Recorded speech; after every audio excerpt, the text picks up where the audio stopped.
I'm the front door.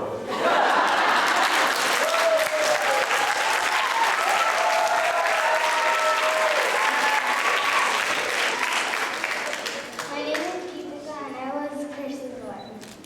My name is Chinmaya and I was Anand. My name is Arjun and I was Swami Karunananda. My name is Narain and I am the arrogant Chris. My name is Maki and I was the narrator. My name is Namya and I am a disciple. My name is Trisha and I was shopkeeper number 1 and the disciple. My name is Anuradha. I was shopkeeper number 2 and a disciple.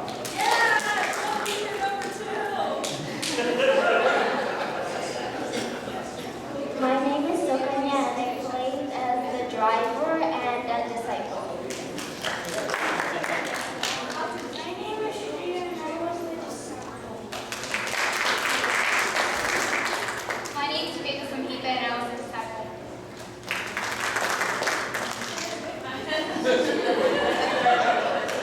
My name is Ruchi and I was the sassy teenager.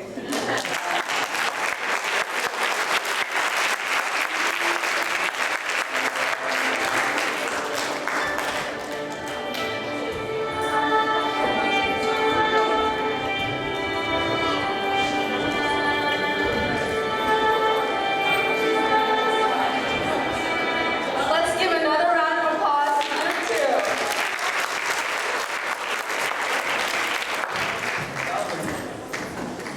That was an amazing performance. We would like to give a shout out to Aruna Auntie and Jayanti Auntie for teaching us how to make beautiful keychains during art sessions, as well as for all the other art projects that she taught in group 1, 2, and 3.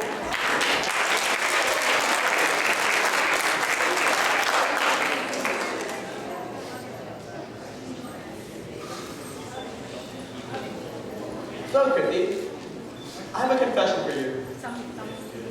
I was thinking about starting to pray to God for peace. Whoa, Vicky, your parents are in the audience. Don't you mean A's? No.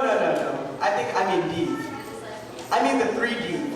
Dispassion of Swami Tapobanji Maharaj, dynamism of Puja Gurudev, and devotion of Puja Guruji. Oh, that makes sense. Yeah, the 3 D's. Next up, we have Hemant and Hemant with a short talk for us. Hemant and Shreya with a short talk for us. Okay. In the meanwhile, we have a vocal performance by Pranav Swaminathan. And following that is another innovative skit by our very own Deepan.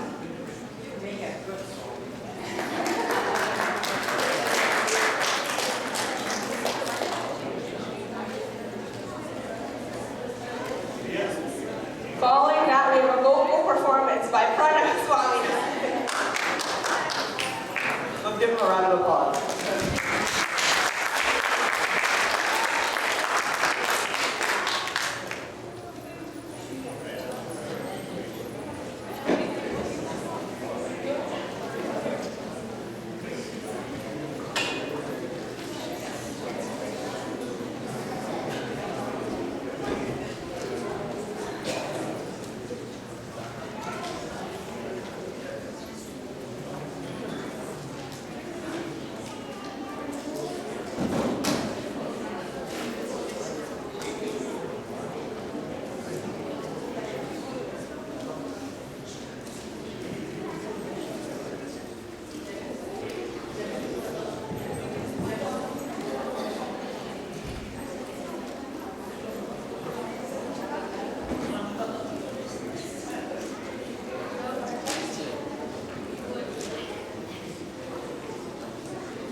Thank you for that, Pranav. That was really wonderful. Can we give him another round of applause? Next up, we have Group 3. Now, I've been asked not to give much of an introduction because the abundance play will say it all. Oh, sorry. Before that, we have a talk by Hemant and Shreya. So let's welcome them. Just kidding. Okay.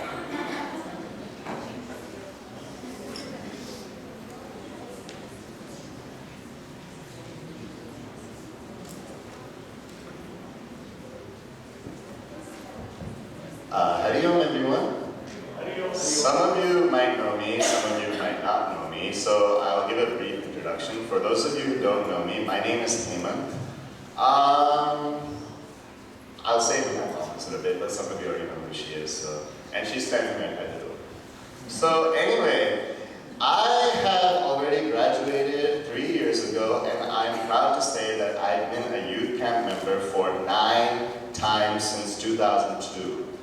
Missing only 1 year in 2010, I've attended every single youth camp since 2002 to 2011. And by the way, I'm going to keep my talk very brief because I don't want you all to fall asleep on that and stuff. Anyway, the point being that when I first came here in 2002, I was a scared, quiet kid. who didn't know what the term camp meant. I thought that this was a campground where you put up tents and go on the wild outdoors with beasts all around you. When I came to Krishnalaya, I thought privately, what on earth is this place? Is this camp? Why do they call it camp? And then later I got a full introduction, but the point being, youth camp has really, really changed me, and I really thank Umanti, Meenanti, and my mom right there. So, for you first timers, continue to come to youth camp because you won't regret it. And I will say one thing, the number of teenagers all those years ago was a lot less. And I'm so happy to see that today the number has drastically increased. And I'll say one thing, for those of you who are graduating, this is not the end of your career with Chinmaya Mission. Right now, I'm in college, but I'm still involved with Chinmaya Mission through what is known as CHIC, or Chinmaya YouthCamp, which is basically for those who wish to continue to be involved with Chinmaya Mission and are from the ages of 18 to 30 roughly. They can be anyone from college students to working professionals. I also joined CHIC not knowing what to expect, and when I first joined, it wasn't that big, but now it has grown to over 100 people in the Bay Area alone, and we have 3 study groups. One in San Jose, one in Berkeley, and one in San Francisco, and that's not even counting like other, well anyway, the point being that CHIC has really grown. So for those of you, I highly, highly, highly recommend doing CHIC because you will not be disappointed, I promise. And if you're going out of state, try to find someone from Ballyhar to join CHIC with you and start a study group. All it takes is 2 to 3 people. And that being said, the 21st Youth Camp, I'm so happy that it's continued to grow this way, and I continue to wish that it will grow more, and I continue to wish that CHIC will also grow more. And that's only possible because of all of you. Thank you, Leon.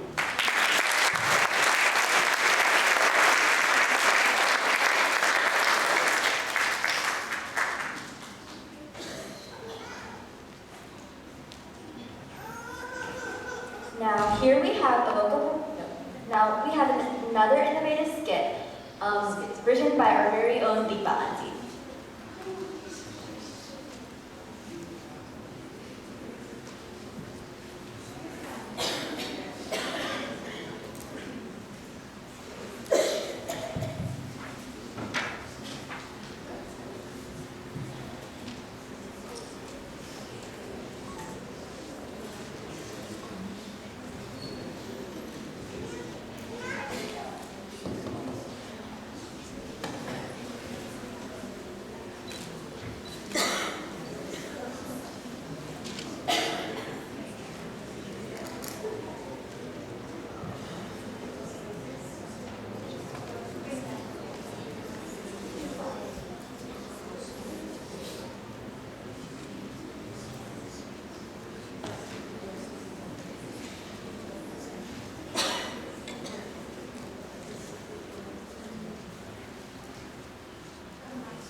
Hari Om and welcome to Group 3's presentation, Homage to Our Gurus.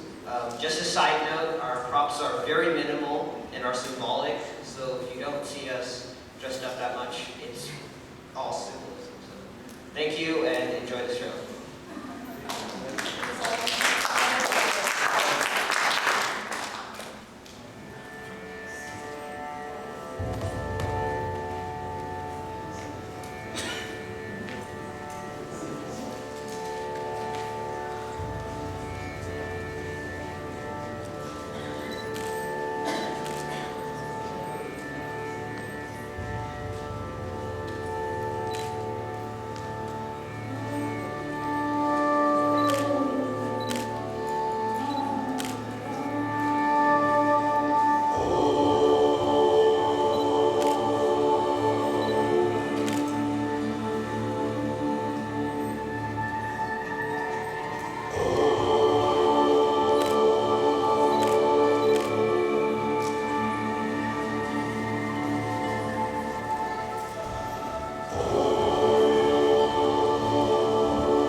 व्याख्या प्रकटितः परब्रह्मतत्त्वं युवानं वैशिष्टान्ते वसतिशिगणैः आवृतं ब्रह्मनिष्ठैः आचार्येन्द्रं करकलितचिन्मुद्रमानन्दरूपं स्वात्मारामं मुदितवदनं दक्षिणामूर्तिमीडे वटविटपि समीपे भूमिभागे निषन्नं सकलमुनिजनानां ज्ञानदातारमारात् त्रिभुवनगुरुमीशं दक्षिणामूर्तिदेवं जननमरणदुःखच्छेददक्षं Namami.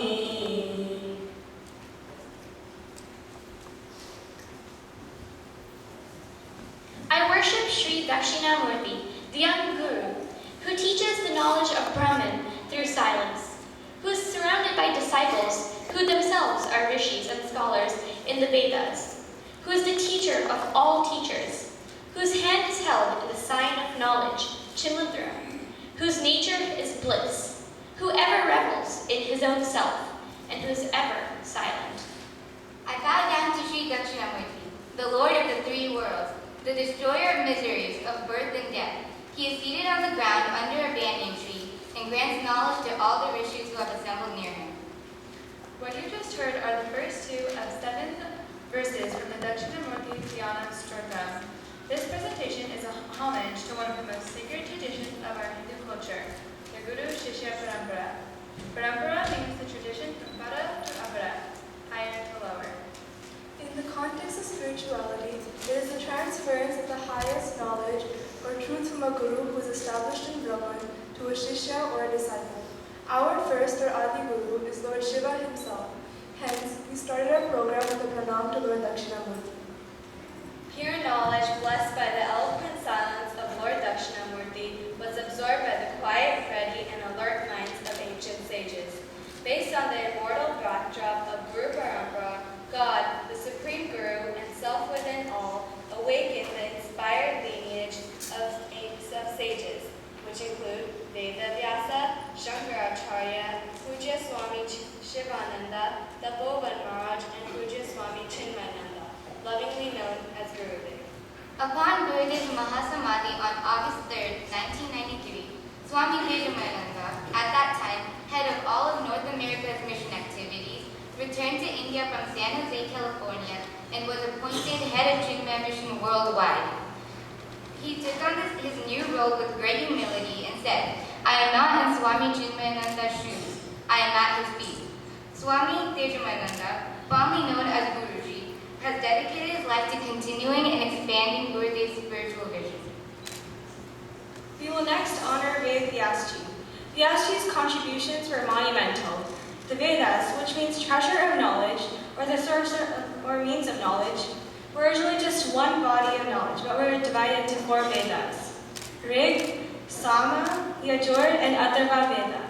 The Vedas and the Upavedas together cover everything from science, medicine, astronomy, music, art, politics, and etiquette and warfare, use of weaponry, communication and speech, and also the study of the self, or Brahman and Dharma.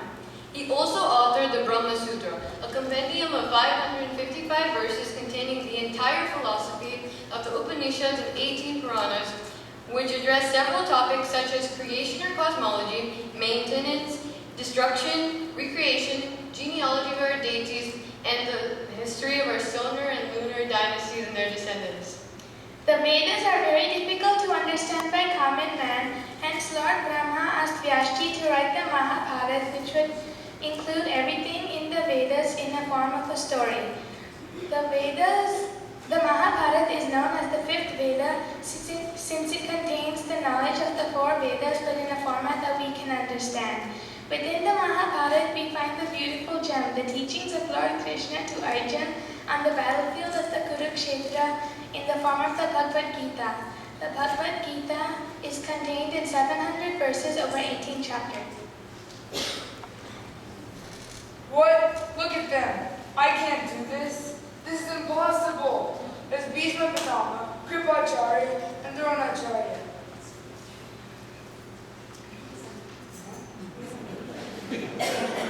They are my people. I've learned so much from each and every one of them. The death, destruction, the loss of lives that I will be responsible for. I shudder just thinking about it. No, I can't do it. I'm leaving for the CMSJ. No, you're not. You trained for this. You must fight them. This is your moment. Your time has come. Okay, alrighty then. Let's go. I promise. Seriously? Do you really think it was that simple? No! No, it took a lot more than one sentence to get the valiant Pandava prince, Arjuna, to take up arms against his evil cousins and revered Siksha gurus in this righteous war. The Bhagavad Gita is a roadmap or blueprint that helps us lead our lives. Let's take a rewind here.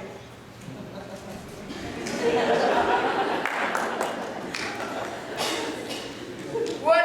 Look at them. I can't do this. This is impossible. There's Bhishma Pitama, Dronacharya, and Kripacharya.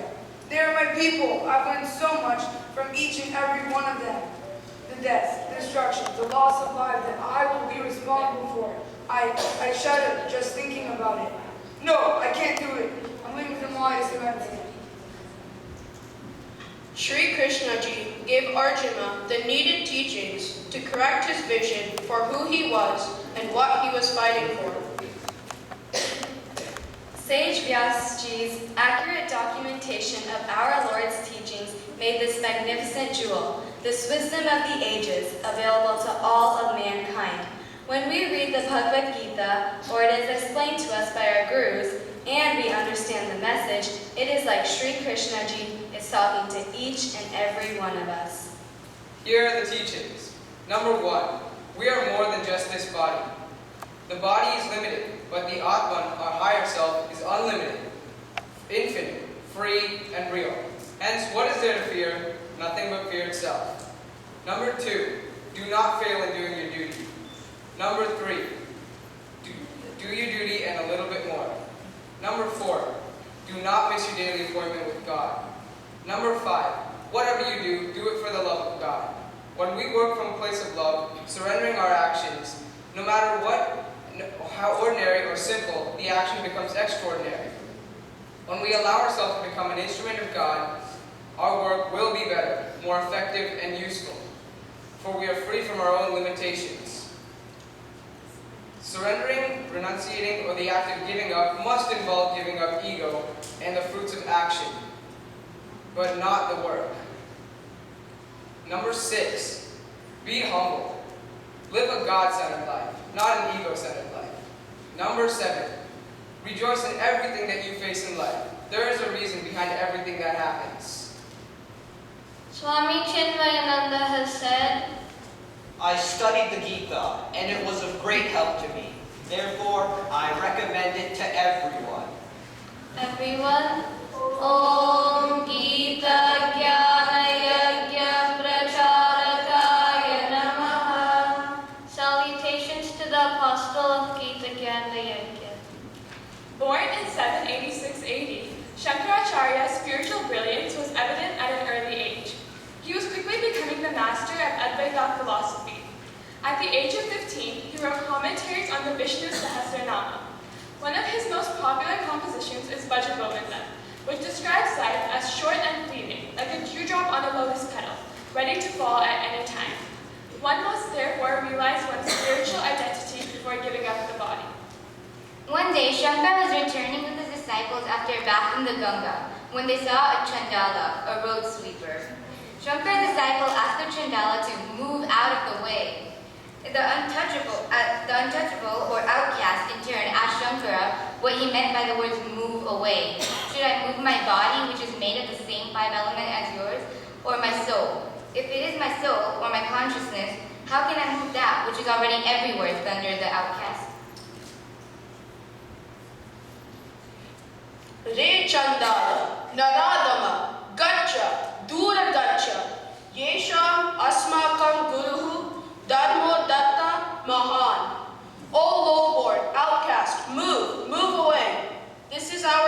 great teacher, the glorious one, and the support of righteousness. Annamaya, Athava, Chaitanyameva Chaitanya. He Dvijavara, Duri Kartum Vanchasi, Kimbruhi Gaksha Gacheti.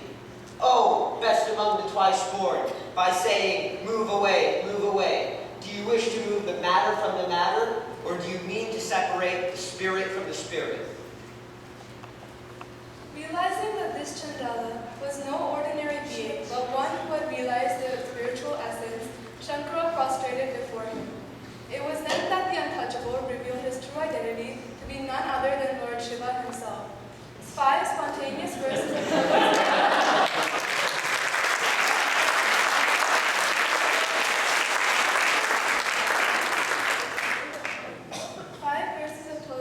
surrender shot forth from Sankara's mouth, now known as the Manisha Panchakam. Kim gam gam muni bimbite varamana chandalavati vayaha puri chantaramasti kanchana khati pritkumbhayor vambare pratyak vastuni nistaranga sahajananda vapodham budau viproyam shapachoyam ityapi mahan koyam vibheda brahmaha. Is there any difference in the jewel of the sky when it is reflected in the waters of the Ganges or in a ditch in the waveside of a slum? Is there any difference in the space, be it in a golden pot or in a mere mud pot? In the ocean of the self-existing blissful consciousness, in the inner self, devoid of thought ripples, how can there be this delusionary distinction? This is a Brahmin and this is a dog-eater. Naham uttamaha, naham mahan, na bhavan chandalaha, ahameva chandalaha. Naradamacha, ajnana sagare, magnaha avivekicha. Neither am I great or superior, nor are you lowborn or inferior. I drowned in my ignorance and could not recognize your greatness. I alone am inferior.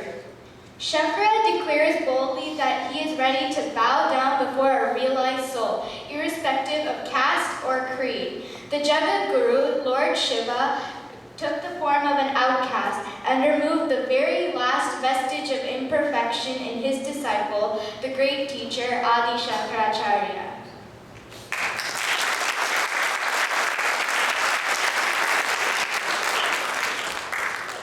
Swami Shivananda, Puja Swami Chinmayananda's first guru, initiated him into a sannyasi's life on February 25, 1949. Swami Shivanandaji's center, the Divine Life Society, still exists today in Rishikesh. As a young man, his passion for service drew him to become a doctor. He later renounced his life as a doctor and settled in Rishikesh in 1924. Swamiji's yoga, called the Yoga of Synthesis,